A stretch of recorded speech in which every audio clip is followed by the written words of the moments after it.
Hello everyone, welcome to Klasstime with Karuna. And here's the another episode, Mastering the CFP Game.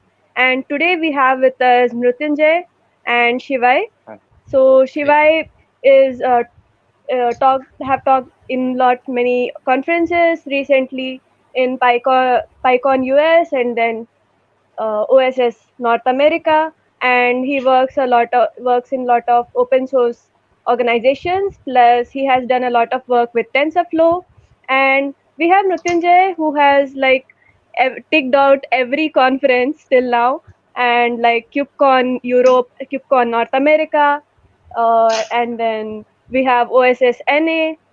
So you can say like whatever Mrityunjay applies to the CFVs, it gets selected. You might think it's very easy, but no, it's not. And we will learn more about it today. So warm welcome to our guest speakers, and let's get started. yeah, thank So you so much, Karuna, and yeah, thank you so much to the community classroom team for inviting us. Yeah, thank you so much, Karuna, for that amazing introduction, and thank you so much to the community classroom team for inviting us. I'm sorry if I'm looking little unwell because I am unwell. Actually, I had fever for since last few days, but today I was better, so I am happy to join all of you, and really hoping that this session will be amazing, and we all will be able to learn something from all of you. Yeah. awesome. So let's get started. And shall I throw the burning question right here, right now? Obviously. So the first question is, what's CFP? Like we are all hearing now the word CFP, and it's very hyped up. So could you please tell us like what's it about and why there's so much hype about it? Sure, Mrityunjay, do you want me to take this up? Sure, Shiva. Yeah, so So, basically, call for proposal, CFP stands first of all for call for paper or call for proposal. So basically, it's an open invitation to speakers to actually apply at a specific event. Now, this event could actually be a meetup or it could be a conference. So the conference organizers or the meetup organizers usually publish this call for proposal as an open invitation for the speakers to apply at their event. And usually, this includes a title and an abstract that the folks can actually submit, and out of all of these different submissions that take place, the organizers will select a number of these titles and abstracts that they like, and they will be listed as potential topics for the overall conference. Mrityunjay, if you want to add anything to this. yeah, I mean, I agree with, I mean, what Shiva told is the basic terminology, how CFP has been defined. So, like many research, when you apply for research papers also, or for academic papers also, you might have heard a term called CFP in international conferences. So, CFP is not limited to just technical communities. It is even there in medical community, the medical science community. The papers that you saw during the time of COVID pandemic being published, they also invited CFP. So it's just that sometimes, as Shiva told, that sometimes community conferences take up. So even they are asking for papers so that they can be spoken as a talk in that conference. And through and that is why, like for the first time when I heard the term CFP was back in 2019 when I was applying for scholarship for Open Source Summit. So that is one of my tips, like to the beginners or to the people who are just starting their journey in open source or in technology in general, who are just listening the CFP for the first time. Try to do more research on their own also, and try to see a lot of examples of the existing CFPs, Yeah. of the people who have written CFPs, and just try to correlate it with their talks. So go to the previous summits, go to the previous conferences videos, try to correlate how their talk matches with their CFP. That will give you an idea of what you can do later on with the technical skills that you are acquiring. So that was a good question, but I think we both have tried to answer, and we can definitely answer any other doubts that you have regarding CFP. I hope that helps our audience. And then next question is like what kind of conferences should you apply to? While you might see a lot of hype about KubeCon, you might see a lot of hype about OSSNA. It's like really trending on Twitter nowadays. but when should you apply? Like, is it really necessary to do that? Everyone's doing it, so I shall do it. It's not like that, or is it? Yeah, so I have a very interesting take on this, and the fact is that before you apply to the major conferences, of course, you can definitely apply for them. But my recommendation, personal recommendation, is that you start off with smaller conferences and meetups. So, as Amritanji also mentioned, that CFP is not just limited to technical committees; it's for everyone. So, my suggestions are not just for the technical audience; it's for everyone in general. That start by applying for smaller meetups, because that way what you'll learn is the art of actually creating a successful CFP submission, because it's not that you just put out a random abstract. And we'll come on to later, like what exactly is the entire structure of a CFP, like what all potential things are usually asked. But my personal suggestion is start by publishing or submitting these CFPs to smaller meetups. There are number of different communities that are out there, and a lot of them are organizing their small scale meetups or conferences. So start by applying to those, and you will basically get feedback about the submissions that you make. So even I personally started with some of the smaller conferences that were taking place within the Delhi region. So I actually started my first ever CFE was in back in 2018, when I had applied to Pi Data New Delhi community, and I got selected for one of the talks over there. And then only after having given a few talks at meetups, or even at my college conferences that were taking place locally within my college, then I started to apply for conferences outside. But that shouldn't serve as a demotivation for you to not apply. But it's also important that we have to keep in mind that all these larger conferences, they get 1,000 plus submissions. So like this time KubeCon got around 1,200 plus submissions, out of which they have to make a very small selection. So we also don't want to go ahead and just publish something just for the sake of publishing. We don't want to really publish a submission that will actually waste the time uh, of the reviewers. So do make sure that you do appropriate research into what kind of submissions you're making, and then actually apply. So don't just apply for the sake of just applying. Mritin, if you would want to add to this. Yeah, actually, this is a very important question. I think so for every beginner, including when I am still, I think I'm still a beginner, but whenever you begin with something, you don't start like if you start learning English, suppose, so you first start writing, first start studying alphabets, right? You study the 26 letters, and after that you understand how to create words out of them, and then you go ahead and write an essay. So it's a stepwise journey. You do not go ahead and straight write an essay. But of course, that analogy might not fit totally in CFP, because you might be technically already sound but have been shy in applying. You have and applied. So it's of course a relative thing, more of a relative thing. Like, what is your scenario? Are you why are you willing to apply? But one of the community members, if I remember correctly, Cat Cosgrove, uh, uh, tweeted once that one KubeCon ends and the other begins. So there is never ever ending cycle. Like, the moment a KubeCon ends, there are CFPs for the next KubeCon begins. Same case with open source summits. Lot of events, and not only just open source summit of KubeCon. There are various other conferences also that happen where you can apply and get selected as a speaker. But the most fundamental thing, as Shiva pointed out, is that start slow. I remember that, like, during my time when I became proactive in the community, it was like most of the talks were virtual because we were going through a pandemic.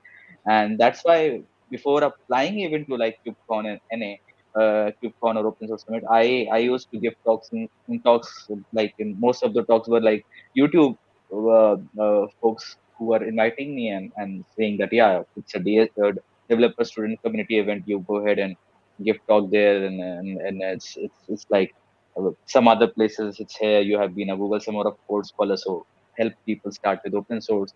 So that gave me a little bit of boost and confidence inherently also to speak and to how to tackle with the audience. Like even today, I when you are used to it, You don't even have to prepare much, because you know your content, you know your thing. And you should always try to learn, as Kunal also says, try to learn your things from people who have done those things, right? So that's very important, because they will be knowing the hard points and the pain points. We have gone through the process and a lot of failures. My CFPs haven't been accepted, like as Karuna told that, yeah, that it has been accepted here, there, and everywhere.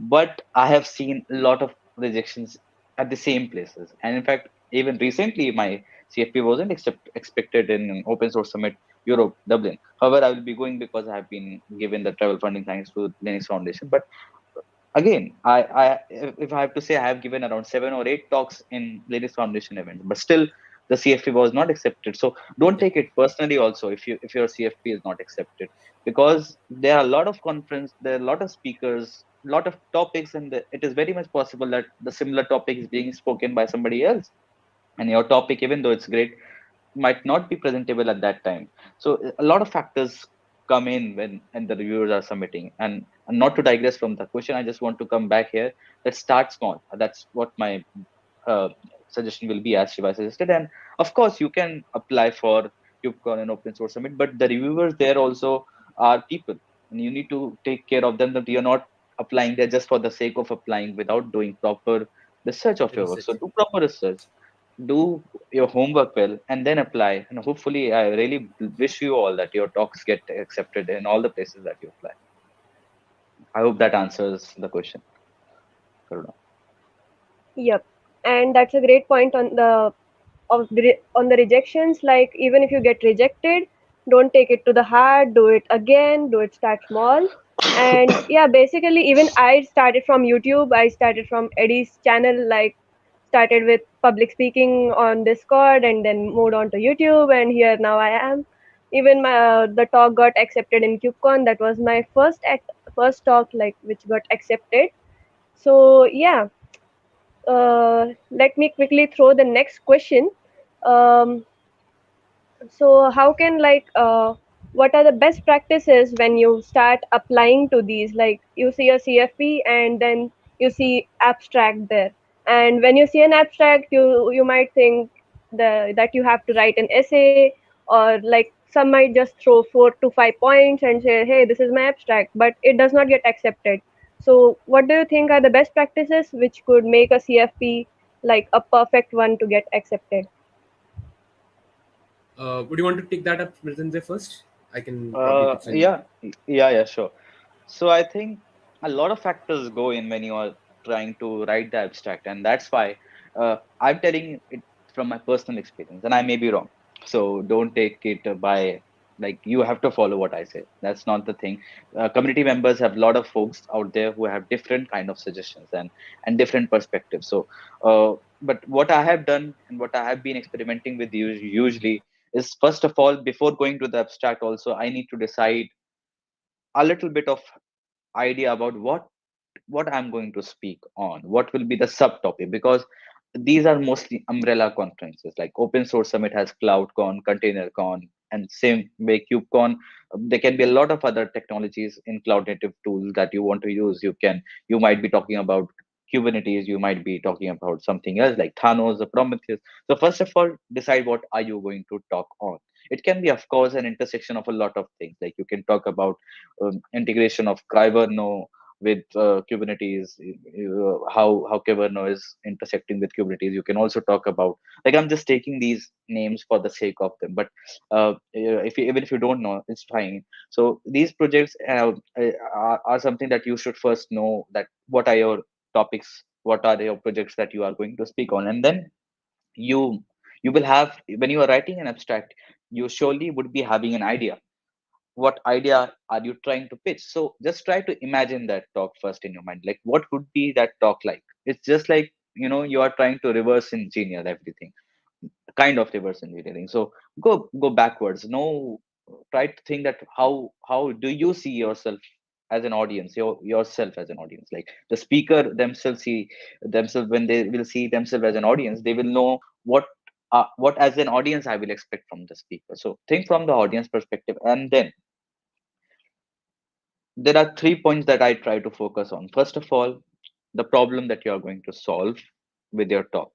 I mean, it doesn't need to be a something very big tech issue or something really kind of a problem, but the issue that you are addressing, the topic that you are addressing, what is that?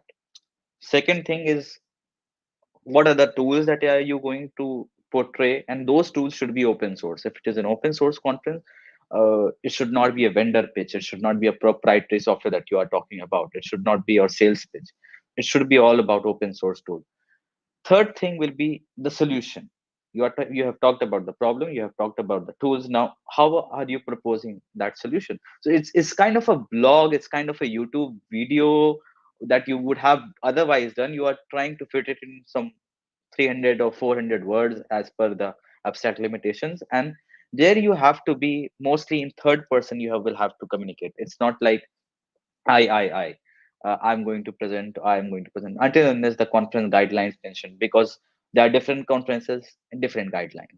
Most of the conferences that I have given talks to, it's mostly that we will have to use we or third person, telling that we are giving our, because abstract is what goes to the audience, right?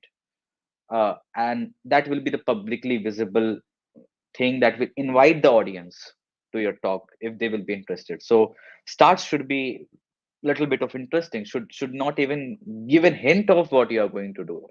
Like, I know it sounds contradictory, but charts should be like something really catchy, or something that might create an ignition or an excitement in the mind. Oh wow, what a line, this is how, you catch your audience attention in the first 30 seconds. So if you have your audience attention in your first 30 seconds about with your abstract, the person will go on and read ahead, because when the talk schedule comes, there are a lot of talks. So how will be the person attracted to your talk? The first focal point is the title. I mean, sometimes I feel the title is more important than abstract, because most of the audience, first of all, they look at the title and not at the abstract. After they see the title, they click on it and then they read the abstract. So that is the flow of the audience. So think from the audience perspective how they are going to read it. So so the abstract should be catchy, it should be it can be even fun, it can be even mix of formal and informal. It doesn't have to be like sounding like a proper research paper. It can be a mixture of tone. I have written abstract where I have become agent and a magician, like fictional characters also.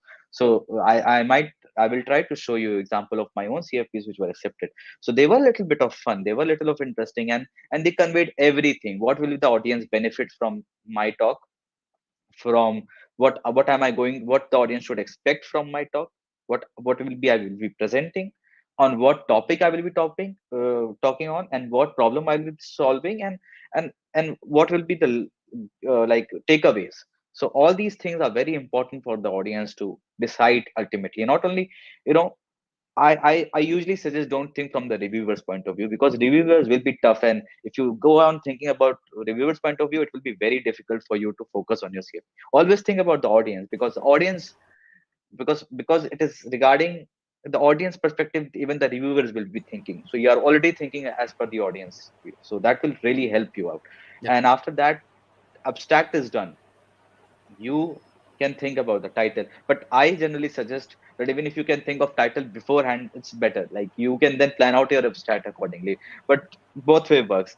Title, I think, is more important than abstract. Both are important, but if I have to just relate, title comes first, because people will see title first and then will see your abstract. And Shiva. just to kind of add upon to what Nitin just said, one of the really important things you have to also keep in mind is just do a bit of background research on the type of conference that particular conference has. Right. So because before you make a submission and you dedicate your time, as Britain very wonderfully laid out the process of actually submitting a CFP, it's really important to do a background check on what type of first of all verticals that particular conference has. So for instance, like an example by Mrityunjay was for open source summit.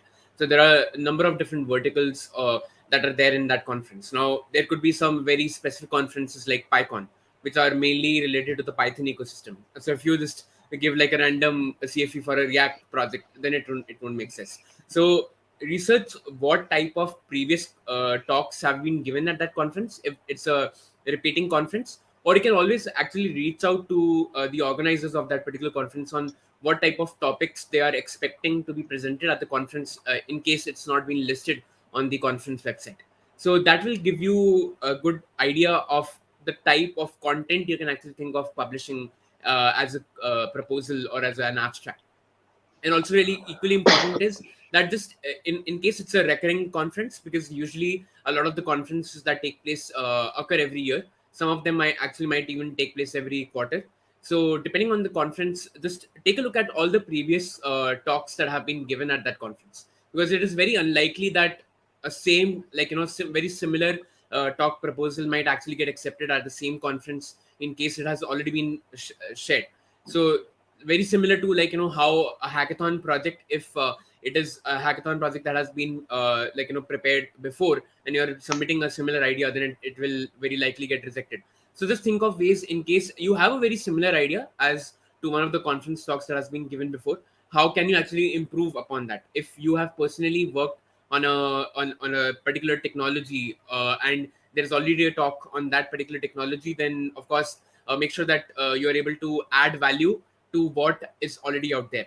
And do this before you actually start thinking about your abstract or the title, because you don't want to spend, like, time into that without having done this prior research.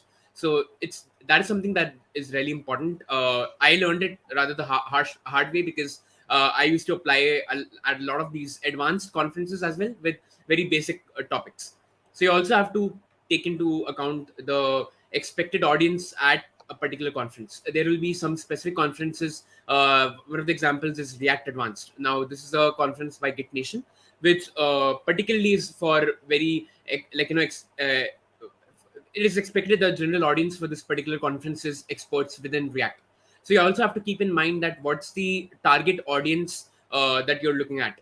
Is your talk geared towards beginners? Is your talk geared towards intermediate users? Or is your talk geared towards advanced users? And that is also what will actually be a deciding factor in terms of the tone or the content of your abstract. Because if it's a very beginner oriented talk, then you'll use a very beginner friendly language inside of your conference abstract as well. And if it's a more advanced level talk, then you are expected to have certain advanced at least references to some advanced topics within your conference. So keeping in mind the the conference itself, like what's the context of the conference, what are the expected tracks within the conference, then what is the expected expected audience for your conference, that will also decide upon what should be there inside of your abstract. And as Mritanjay said, that there should be at least three major verticals within the abstract that you provide. And those include that your abstract should first of all be concise. It should not be a sales pitch, right? And it should cover at least start from the problem, that what problem you're trying to solve, how you actually solve that problem, and then finally what are the expectations from the from the audience that they can actually achieve from the so what are the benefits that the audience or the listeners who are going to be attending your talk can actually expect from the conference. Just try to put that very in a very concise manner. And as Mritanjay said, that the title actually can be kind of so it could be I think I forgot the name of I forgot the reference. Like it can be like, let's say uh, first of all, Make or break. yeah, yeah. So no, what I mean is that the abstract itself should not be like clickbaity, but the title can be Yeah. clickbaity. So as Mritanjay said, that he added like magician or like references to magician in his title talk. So the title can be kind of made funny or can be made interesting, but of course the abstract has to be extremely straightforward in terms of what you want to share with the audience. Yeah. So, right now that we are talking about abstract and title, I just wanted to share two abstracts of mine only that I think can be a good idea of keeping the title and the abstract balance between them. So let me just share the screen.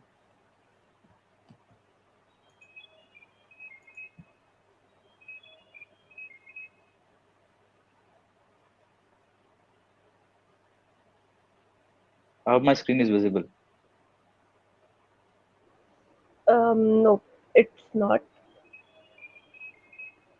It should be by now. It's saying that it's sharing a window. Is it now? I think we have to add the screen. Yeah, I think they're adding it. But as Mitindra, he'll be showing Yeah. you an example for a couple of the talks that he gave, and you can definitely see the amount of effort that goes into it. So also don't rush through the abstract. As we mentioned, right, that don't just submit for the sake of submitting. Do make sure that you put in appropriate time and effort into finalizing your talk that you give. Uh, yeah, probably. I guess like Mitindra, till then we can move to the next question Yeah. while this Yeah. gets done. Yeah. Yeah. Yeah. Yeah, Karuna. Next Okay, question. so next question. We'll come back to the sharing the screen again. And yep. So next question is, where do we get these CFPs reviewed? Like, you made a CFP and you might say like, it looks good to me, but how would it look from others' perspective? Like, do would they like it, or they might give some suggestions?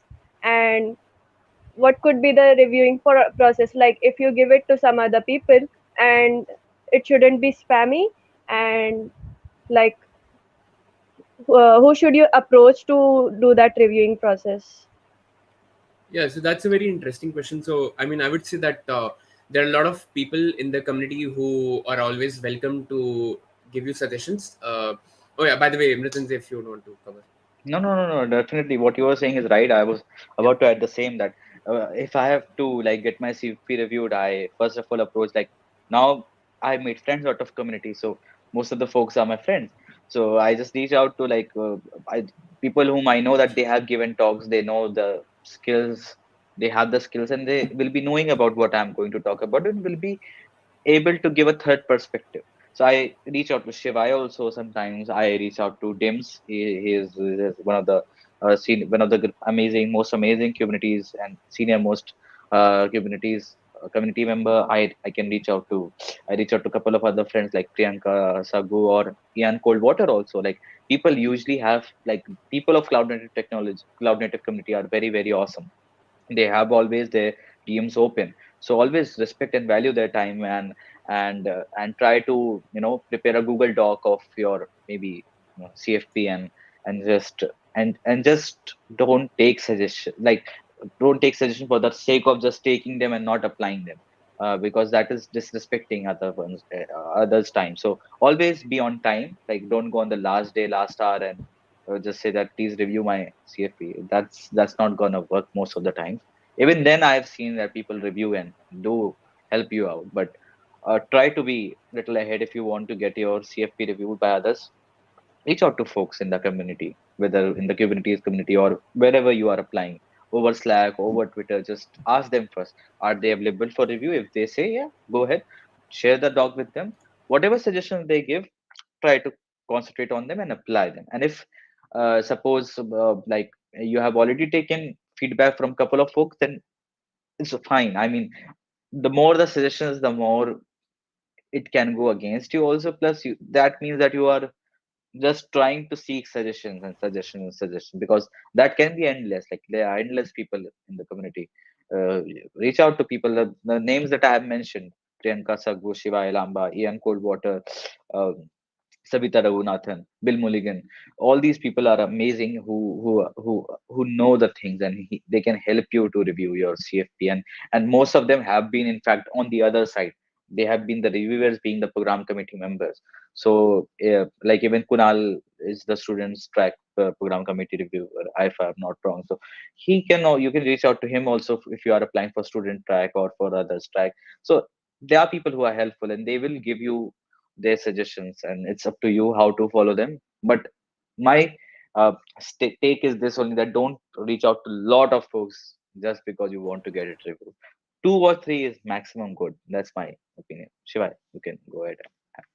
Yeah, and I'll also like to share my experience because I was a program committee member for the JS Nation conference, which is one of the largest JavaScript conferences. And actually, I also got to review more than 1,300 submissions for the entire conference talk. And of course, as a program committee member, the responsibilities include actually drafting the entire structure of the or the format of the actual conference.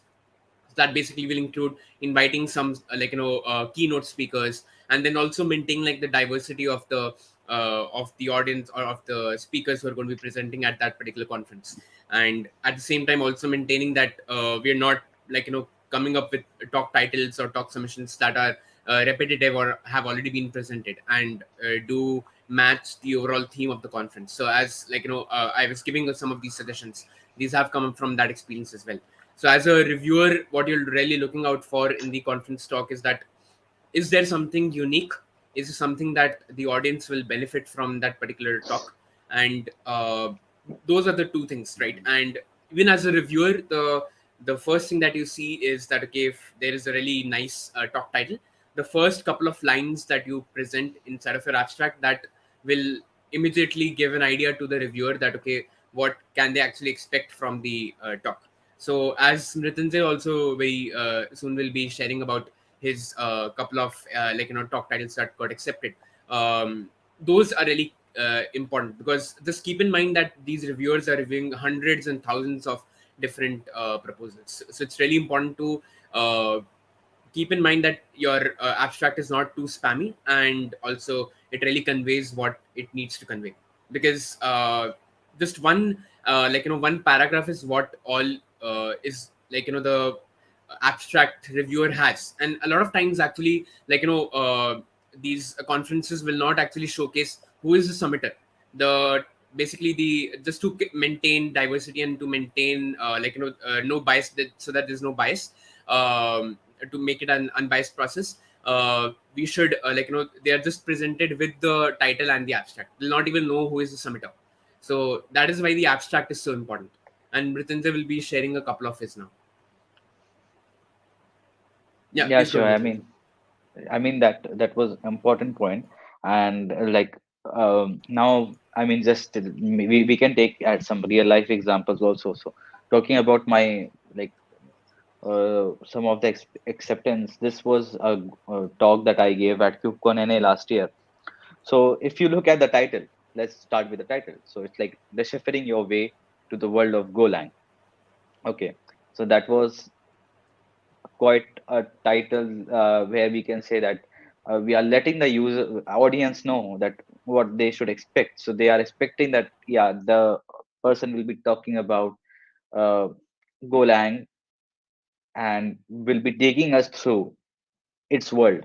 So it's sounding a little bit catchy, a little bit funny also, but it's also telling the purpose that we will be talking and learning about Golang, and it's a beginner friendly level talk, because that is also usually mentioned. And what will be the abstract? So the first line itself creates a question mark in the mind that it's a technical talk. It's KubeCon. There is no world war happening, but we are talking about in the first line a world war. So a World War II memo has been found. A mystery is about to unravel, and Agent Mrityunjay needs your help. The first line itself is telling is not only, I think, unique. It's also telling about the problem, and now it's also telling that how the audience will be learning and helping me. And even after that, it's still more of a story like that. The road to lost treasure goes through the mysterious message, and Agent Mrityunjay is on a mission to decipher it. Are you ready to join him in this journey? Pack your bags, put your spooky hoodie, get that hacker hat, and open the terminal screen to get ready to go. Here was a pun. So this is not merely a workshop. Now, till now, we were just telling about the problem and creating excitement. Now we are talking about what is going to be, what should the audience expect. So this is not merely a workshop. This is your journey with Agent Mrityunjay to find the lost treasure. But wait a minute, how do you plan to decipher the message? Don't you worry. Agent Mrityunjay to your rescue. Join him to learn about the fundamentals. Now, here, what are you going to learn? So join him to learn about the fundamentals of Golang in this special student track workshop where you will learn how Go modules work, what are Go packages, how functions interact to build into an algorithm that will not only help you to solve the mystery with the first Golang CLI app, but also pave your way to cloud native projects like Kubernetes, Hem, etc. So what are you waiting for? Let's go. If you look at this abstract, I mean, right now, while reviewing it, I can tell you, this point here, that point here, but subconsciously, it happens after a lot of efforts, after a lot of thinking, and a lot of refining. This was not how my first draft looked like. It was very weird. I don't think so that I might be even having it right now, the first draft. But it tells everything. It creates excitement. It is unique. It is sounding like a play. Mm, the audience will think that, wow, the person is going to decipher something. So that means that they might be talking about something like XOR encryption. Those who know it, like deciphering happens using the basic deciphering happens using that. So those who might be aware of little bit of programming might have even guessed about it. So it was a basic simple XOR encryption decryption that was taught to the audience. And and and some of the slides that I might have, the slides also value like what after the talk. So like this was the slide, little bit of slide that I can show. So this is how I made the memo. So this is the memo. So it's just not like you write the abstract and your talk doesn't match with it. That doesn't how it works. You will have to be coherent with your talk in your abstract as well as in your talk, the real talk. So my real talk was also in the lines of what the audience expected, because you cannot cheat your audience. You just say that there was World War mentioned, there was memo mentioned, and here I'm blandly and plainly just telling about writing a basic Go program. I tried as much as as it was possible for me to make it as close to the treasure hunt. And after that, we investigated the problem. We got to know that it can be solved through XOR encryption, and then we wrote a program, and this was the encrypted code. And then we explained that how this works, how single bytes or cipher works, and we wrote about the approach to solve this, and then it was decrypted, and it was decrypted as welcome to KubeCon plus Cloud Native Con North America. So this was the message, and this was the decryption, and that is how at the end I told them about how else you can learn Golang. After this talk, you should keep on go ahead and learning. So that's what my idea was, to tell you through a real abstract and talk scenario. So this is how you can try, and similar is the case with the other talk that I gave recently this year. It was like unraveling the magical act of Docker Slim, minifying container images. So here we are telling what we are going to do. We are going to solve the problem of minifying images, container images. And what we are going to use an open source tool called Dockerstem for that. We are letting the audience know about that. And I'll be a magician here, not an agent. So the first line itself invokes a question: ever thought of attending a magical act in an open source summit? Or for that matter, doing an X-ray? And now X-ray is actually a tool of Dockerstem, but people will think, wow, an X-ray is being talked here at a conference.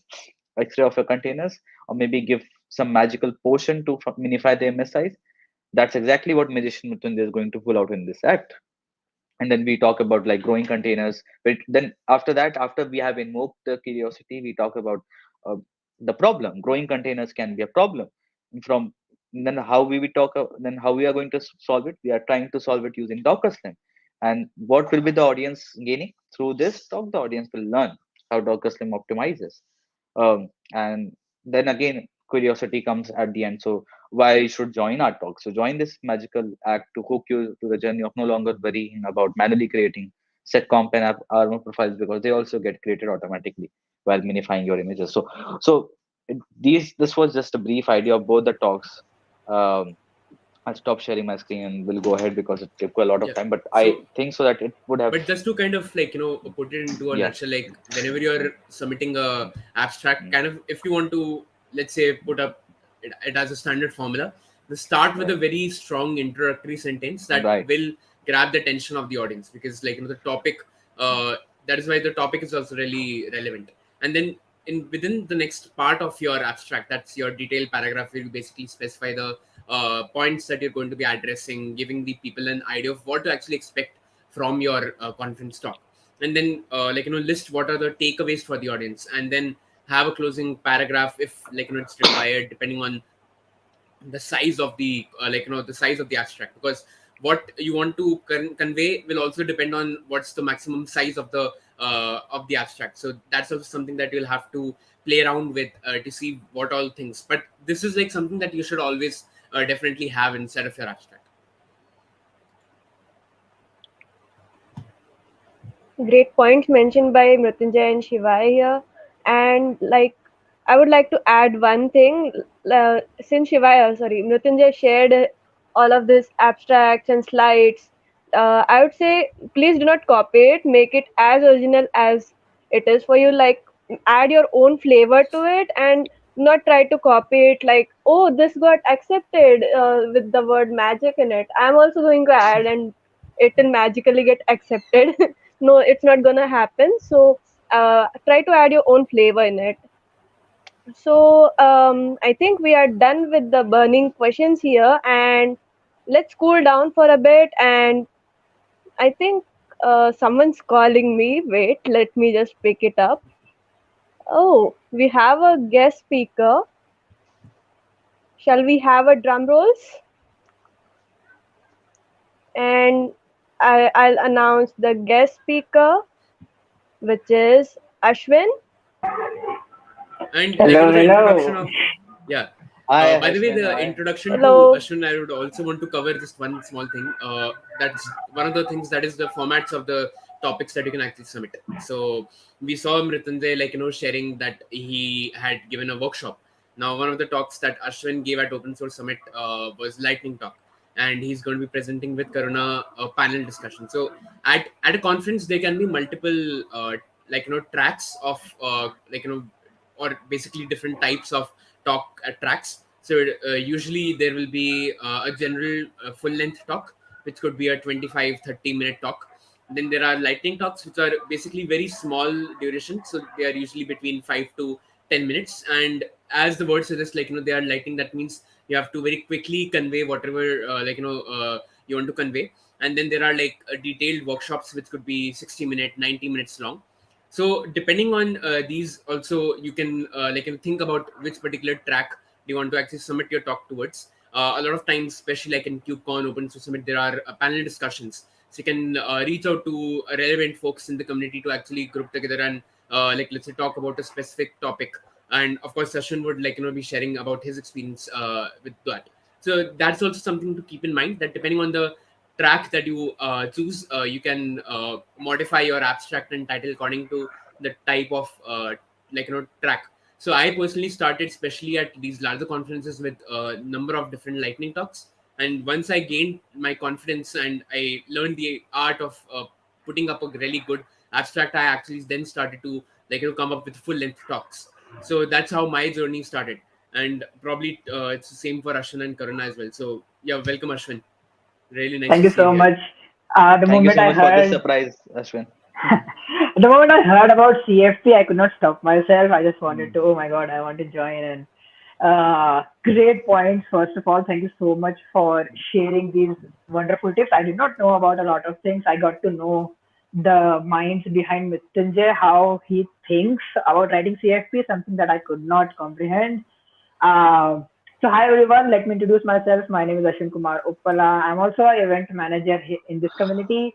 I'm a MLH coach. We have another guest here. I just saw him. Okay, so talking about CFPs, I started this year and I have applied to 6 CFPs in the past maybe 10 months, and I got accepted in 5 of them. Not to boast, but I would say the secret that while I was applying these CFPs is sharing my experience.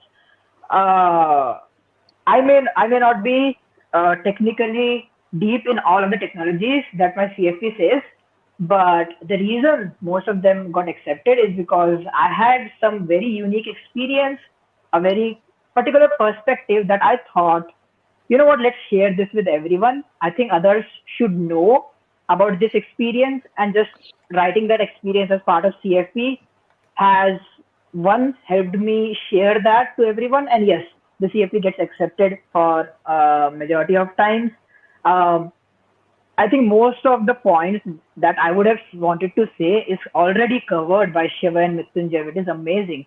But something that I always keep in mind is what to do after CFP gets rejected. Now that is when the damage control starts.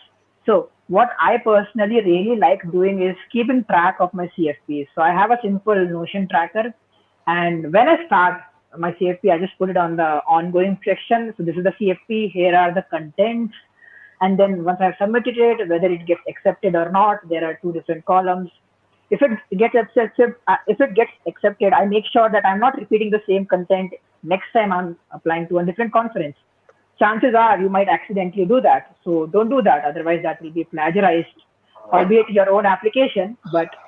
Uh, but if it gets rejected, there are two things that can happen.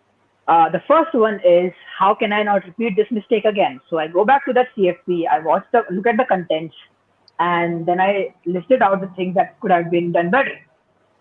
And the other reason that the CFP might get rejected is maybe your CFP was really good, but not fit for that one conference.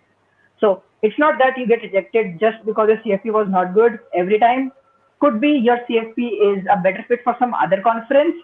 So always keep iterating if you get rejected on that. And I personally like keeping track of my CFP. So that's something that has helped me a lot in the past few months.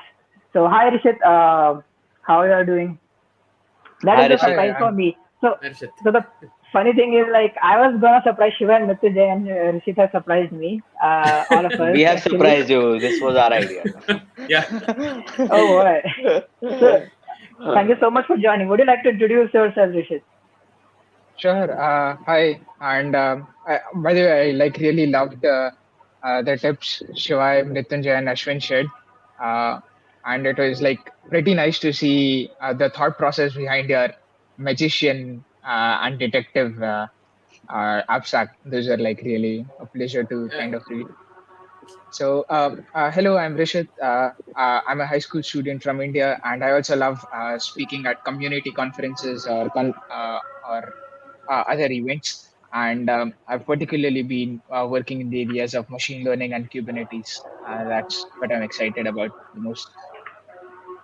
So I think apart from the tips shared by Mrityunjay, Shivai, Karuna, and Ashwin, there is one more thing I would like to one more thing I would like to put forth, and this is something which has helped me a lot.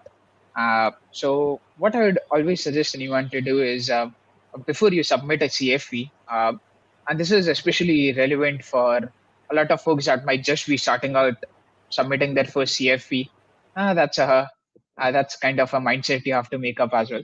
But if you are submitting your first CFP, or even if you have submitted CFPs earlier, what I tend to do is I write down just for myself. It doesn't need to go in the abstract, doesn't need to go in the form. But just for myself, I try to answer some questions to myself. So first off, what is the motivation for the talk? Why are you submitting a CFP? Is it because your friend is submitting? Do you have FOMO? Because everyone's going to a conference? Probably not the best reason out there. So first, I try to find what motivates me to submit this talk. So it could simply be sharing some stuff you have done, or something else as well. Or uh, probably you've built a library and you want to share it with others. It could be something as simple as that as well. But I just try to make it clear what are the ambitions I have before submitting the CFE, and also try to answer the question to myself uh, that what novelty will my CFP be presenting. So I need to find the novelty in my abstract or in my talk proposal. How is it essentially answering the question? How is it different from anything else that has been presented up until now? It could be something as simple as, oh wait, you couldn't do this earlier, but now I just made it a lot more easier for you, uh, and I'll show you how to do that. So it could be something as simple as this, but I always like to have both of these questions answered before I submit a CFE, and they don't necessarily need to go in a CFE. So yeah, I think answer both of these questions before you submit a CFE. On top of what everyone here mentioned, and another thing I'll also say is while you are writing the CFE, it's always nice to include instances. So probably it could be instances of your personal journey. It could be instances of your personal usage. You use the tool which will be presenting, how it makes stuff easier for you. Uh, if it makes stuff easier for you, there will be a potential audience who it might be very helpful to.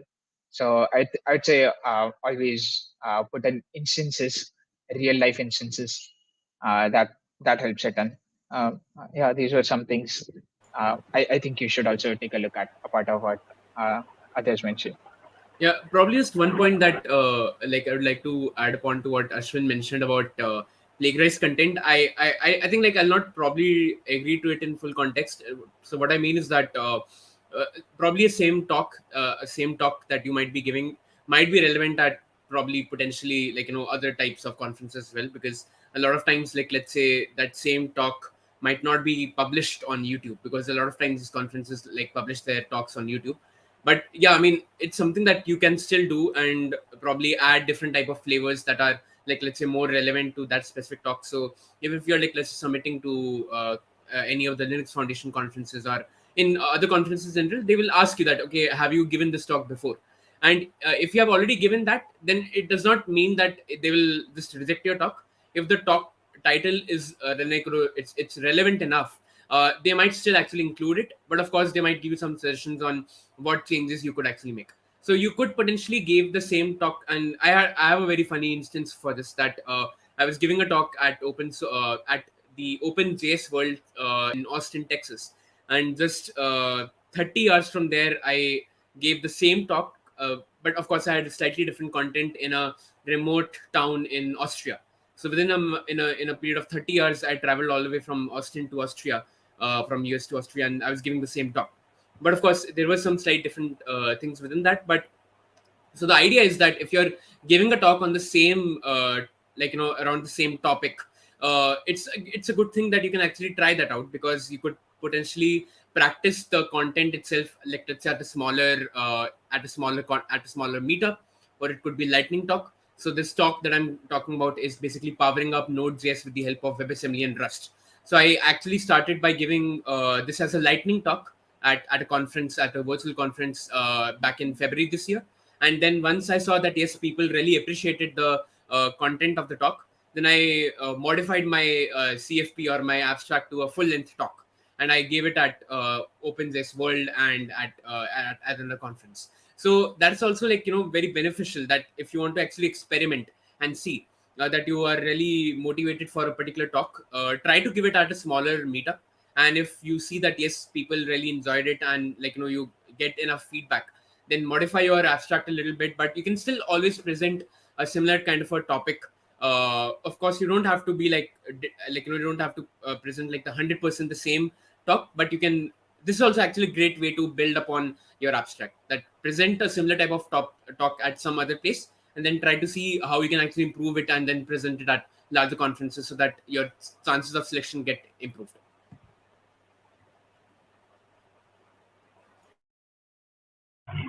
Yeah, I actually kind of agree with that, and I have seen that kind of really helps you get versed with what you are speaking on. And also, I agree with Rishit that it's like when you're preparing for CFP, you're kind of like answering that question yourself. You're trying to solve that CFP as yourself. That okay, there is a question that is in my mind. How do I frame it in such a way that everyone also understands it, and how it's going to like end up benefiting everyone who listens to this talk. And one thing that I can add when I'm trying to like write CFP, or if I'm looking for inspiration on that point, is watching other talks. So if you just go to YouTube, definitely watch talks. I see a lot of people who apply for CFP, but they don't watch other talks at all relevant to that conference or that topic. Uh, I watch a lot of topics. In fact, even when I when I went to my first in-person conference in Austin, I made sure that I attend as many talks as possible. Uh, and coming back to a real life scenario of what Mrityunjay and Shiva said, the importance of title and description. This was a real case, all right. There were 3 floors in the hotel, multiple rooms, 10 rooms every floor. One room is having a single talk, all right, and all of them happening at the same time. And as a human, I can only attend one. And there's a display which says what are the talks going on, and the only thing keeping me and that talk is the title and description.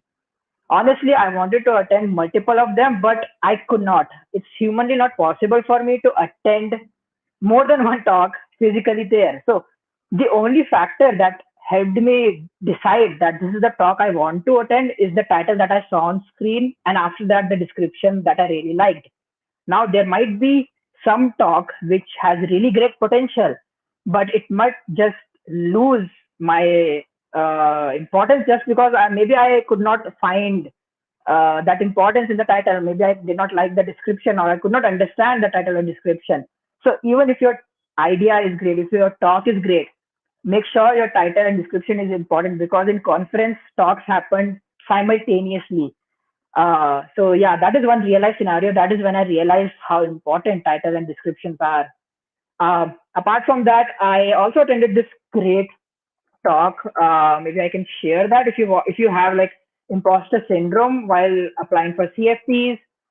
There's this great talk that I attended at by Dr. Dawn Foster. If you can share it in the chat. So these are some great tips. Obviously, watch it after the stream, not right now. But just like that, if you just go to YouTube and just Google it, relevant conferences, and just listen to the talks, you will get a better idea of how talks are framed and how great titles and descriptions are made. And probably I think we can also cover about some of the resources. So there are some certain websites where you'll find a lot of call for proposals. So one is sessionize.com, then there's paper call, there's also, and we'll be sharing the links for all of these. Then there is CFP land, which also has a lot of conference. And just to get to know about more conferences where CFPs might be getting accepted, there's cons.tech.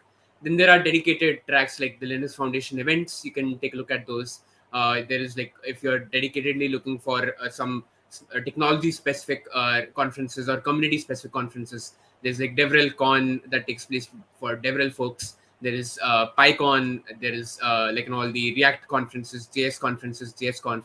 So there are, I mean, again, you just have to type on Google the type of technology you're looking for, and you'll find a number of conferences related to those. But just for submitting CFPs, some of the good ones that you can take a look at: Paper Call, Sessionize, and CFP Land. Those are some of the ones that I'll recommend.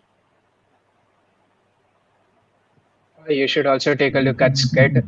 A lot of conferences are posted there. So you might just find a conference which intersects with your area of interest. And if you're interested in cloud native, Cube World newsletter, every month there's a newsletter published where Cube World releases all the open CFPs that they have. So if you are like too lazy to search for stuff, you can just apply, register for the newsletter, and you will get all the open CFPs of that time.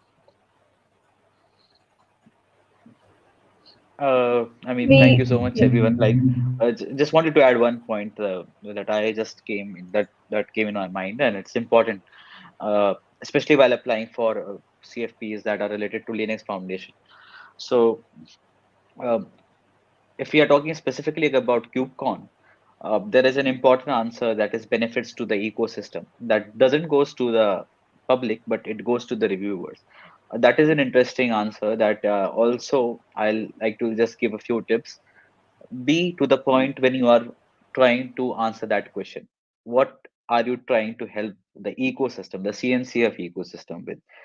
Because this is a CNCF conference, the KubeCon one, you will have to highlight how it is going to benefit the cloud native community, how it is going to benefit the end users, as well as the people who are contributing to CNCF.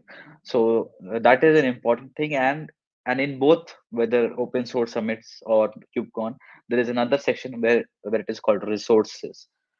It is an optional section, and people usually skip it, but I'll suggest never try to do that. Always try to give your previous talk recordings if you have any, even YouTube ones are fine, because that will give the reviewer an idea that yeah, the speaker can speak, they know the content. Or if you have written a blog post about the talk that you are going to talk about, right? Some people make talk out of their blogs or YouTube videos. So if you have that resource also, always try to share that. And that is just another tip that I wanted to add. And that's it, Karuna. I think you can go ahead with any other things. Yeah. Yeah, so I think we covered all of the CFP related things, and we can take a quick question and answer session from the audience. So let's see what questions audience got.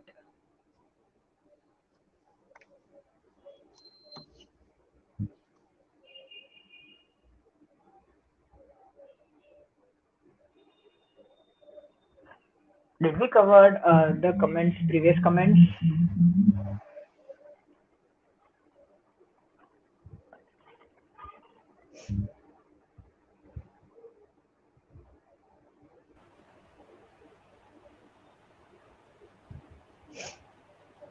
I think one question was of Ayush Sharma, Yeah. who has some talk recording, right? So, Shivai, would you like to give it or should I Sure. I mean, go one ahead? of the questions I think Ayush had asked was that he has his first panel talk tomorrow. How do you folks get yourself prepared for the talk? That's a really good question, because I think we have spoken about what to do before, like, to actually get your talks selected. So as Nitin's also shared his slides as well, that try to ensure that your if you're presenting a slides or your demo, just practice that before you present it live, because of course you don't want to fumble during the time that you are presenting your talk. So if whether it's a panel discussion or it's a dual presentation or it's just you actually speaking, just try to present the talk to your friends, to yourself actually.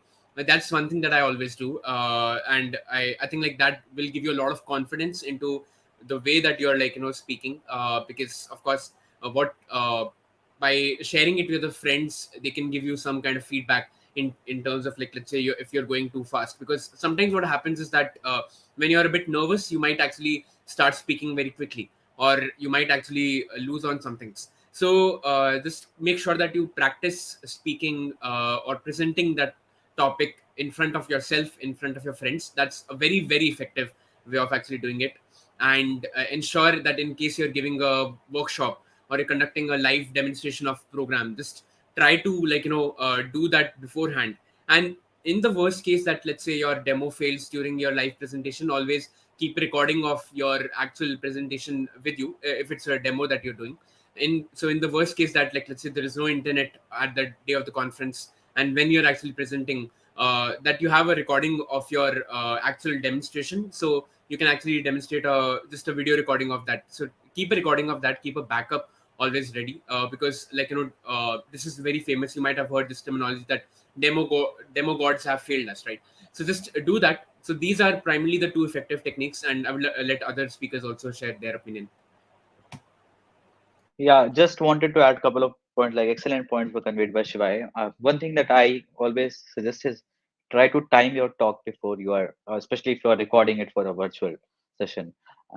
Because, and even if in person, I think in person also it becomes all the more important because you're doing it in real time. In virtual, I have the experience of giving both virtual and in person talks. So my experience have been different in both.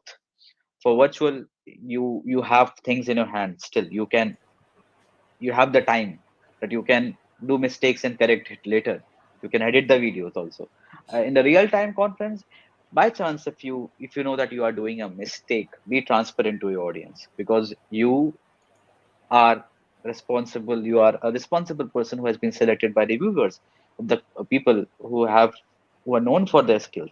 So just be grateful to them that if you have committed any mistake, it's okay, it's fine, we are all humans. Just say thank you so much for taking for accepting my mistake, for accepting my pause. For, like, suppose you take a pause because you forgot something, you are taking a pause, don't be sorry. Like this I learned from someone whom I look up to. So that person has spoken in a lot of conferences, and I said that I'll say sorry. He said, no, don't say sorry, be grateful to them, says thank you. So thank you for waiting for my pause, thank you for taking.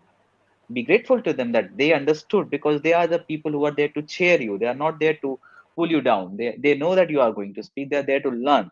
So they're not going to make fun of you if you forget something. So be grateful to them if you are committing something mistake. Just say that thank you so much for uh, helping me out with this pause. Thank you so much for helping me and for waiting me with this goof up. I said this thing. No, it's this.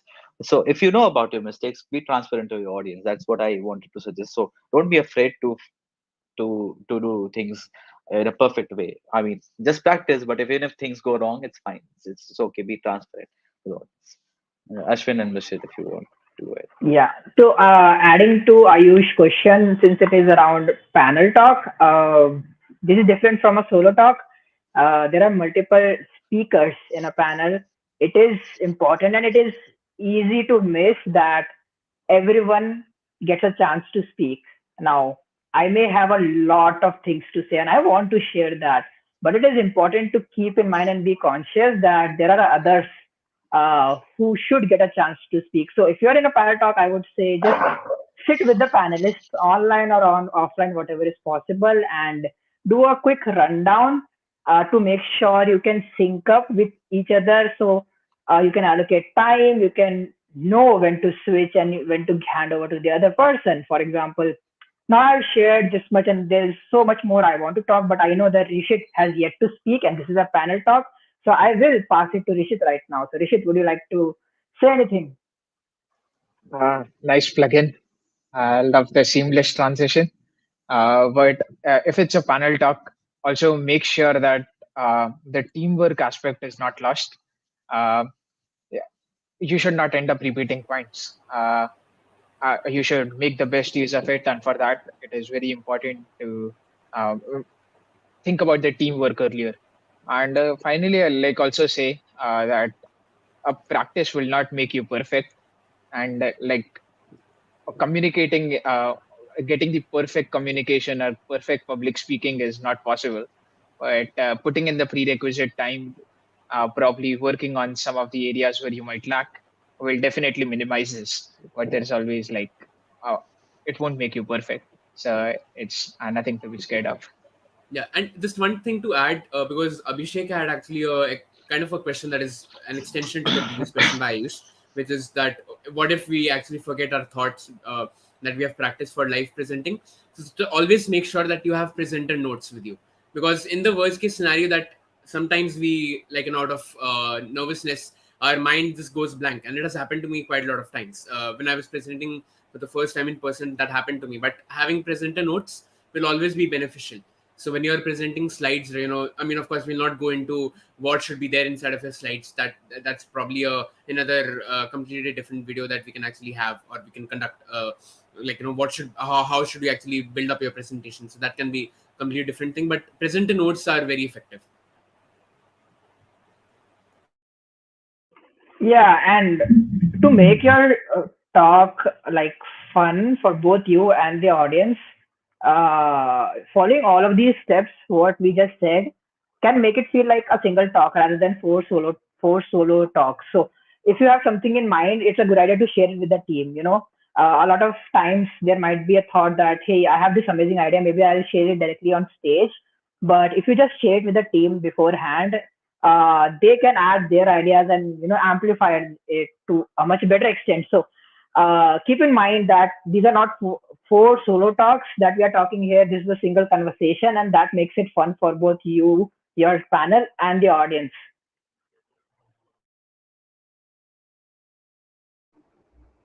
Great points by everyone here, and hope that answers Ayush's and Abhishek's question.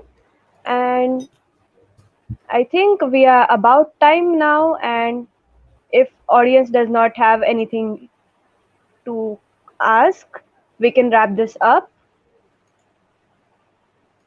By the way, just a shameless plug. So we are going to be having open source summit. So just to sort of cover towards the end, like some of the speaker talks that we are going to be having. So me and Rishit will be presenting at Open Source Latin America. Believe it or not, Rishit has 3 different talks that he's going to be presenting. He's going to be presenting at KubeCon. So do like, visit those talks if you're interested in machine learning, WebAssembly. We have a couple of talks, me and Rishit, which will be presenting at Open Source Latin America.